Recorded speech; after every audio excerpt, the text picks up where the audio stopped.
Autoilun verkkotelevisio Kaara.tv ja autohankinnat.fi kilpailutuspalvelu mahdollistavat keskitetyn mediakanavan, joka tarjoaa uutta autoa ostavalle kuluttajalle tai yritykselle tarvittavan tiedon ostopäätöksen tekemiseen sähköisten kanavien kautta.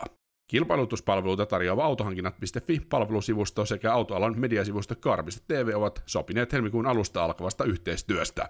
Autoalan konkarien yhteistyön kautta yritykset kasvattavat verkostojaan sekä näkyvät paremmin asiakaskentässä yhdistetyllä palvelutarjoamalla.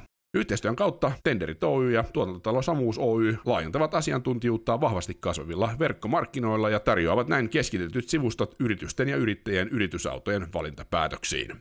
Eri mediakanavien kautta tarjotaan tietoa tuotteen tai tuotteiden koko hankintaketjuun aina valintapäätöksen tukemisesta hankintapäätöksen kilpailuttamiseen. Laajentuvan verkoston avulla molemmat yritykset voivat entistä paremmin tarjota myös muita palveluitaan laajentuville markkinoille. Tenderit Oy on hankintatoimen konsultointipalveluita tarjoava asiantuntijaorganisaatio, jonka avulla asiakasyritykset voivat parantaa liiketoiminnan kannattavuutta kustannussäästöjen muodossa sekä kehittämällä hankintatoimintojaan. Tuotantotalo Samuus Oy on pitkän linjan autoalalle suuntautuvien elokuvien, videoiden ja televisio-ohjelmien tuotantoyhtiö, jonka tunnetuimpia tuotteita ovat Start ja Kaara autoiluohjelmat.